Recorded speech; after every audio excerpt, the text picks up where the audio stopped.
Welcome to the mid-March NYAFF chat.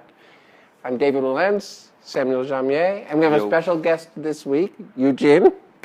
Hi. She's a visual artist, and she's been attending the New York Asian Film Festival for many years, and now she's helping us out with a few of our new projects and initiatives. Is that redundant? Projects and initiatives? No. Anyway, she's here with us. She's got a lot of ideas, a lot of things to say Yeah, about we're really what excited. we do, about what she does, and about Asian films as well. So we're but going to get you started. you used to live in Berlin, right? Yes, before I moved to New York in 2013, I lived there for 3 years. Why? I worked for a German artist who used to be my professor. And then I thought it was just a cool place to live. I was right out of college. And it was. And before coming to New York and attending New York Asian Film Festival, I attended Berlinale like a crazy geek. Sure. So, and I just heard you came back from Berlinale. I just got back from Berlin. That's why I'm in a strange sort of disposition. I'm in a good disposition. Yeah, I'm just absolutely. a little tired. I mean, yeah, I go to Berlin every year for the film festival and the European film market, which you have attended actually. I think we've started attending the Berlin Film Festival around the same time. Okay. It maybe, or I don't know when you started. 2010. Starting 2010, yeah. Yeah, so I mean, I think it's a good opportunity to talk a little bit about what we do. I Absolutely. mean, programming a film festival means you have to discover films, and we ask all the time, how do you guys select the films? And you do a lot of that at film festivals like the Berlinale. That's right. The festivals of this size typically have a film market. They have an event component for industry and film professionals. At Berlin, they have the EFM, right? The European Film Market. The European film market. So it's kind of like a big, it's halfway between sort of a fair market for films. So you have people that you sort of park in the same space.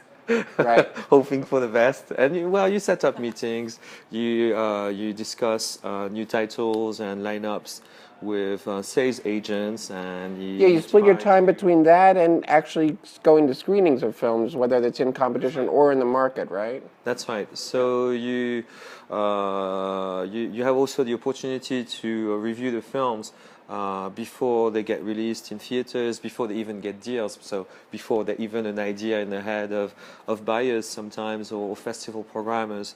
So that's basically how the functioning of a festival, that's how we figure out the selection, really. Right. And do you have anything particular to say about this year's Berlinale?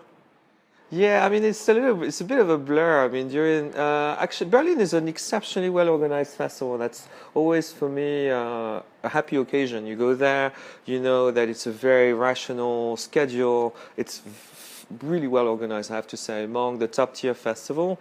That's something we should go back to afterwards.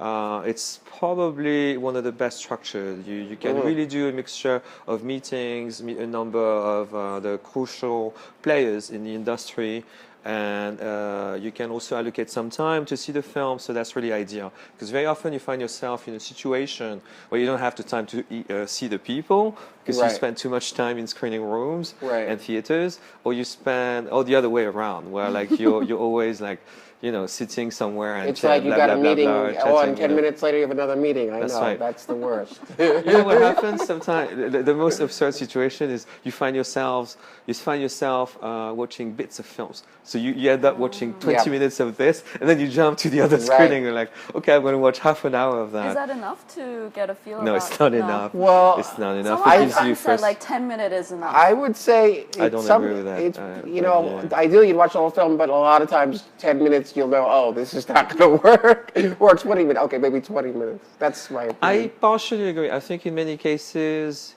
it's possible. I think it's possible for American cinema. Like, the way they set up, sometimes after 10 minutes, it's going to be a disaster because everything is so structured. It follows a formula. You have a 3-act structure. Your characters are introduced in the first 10 minutes. Basically, you miss the first 10 minutes. yeah, you don't really know what's going on because everything's set up so Yeah. mechanically in a way, you could say.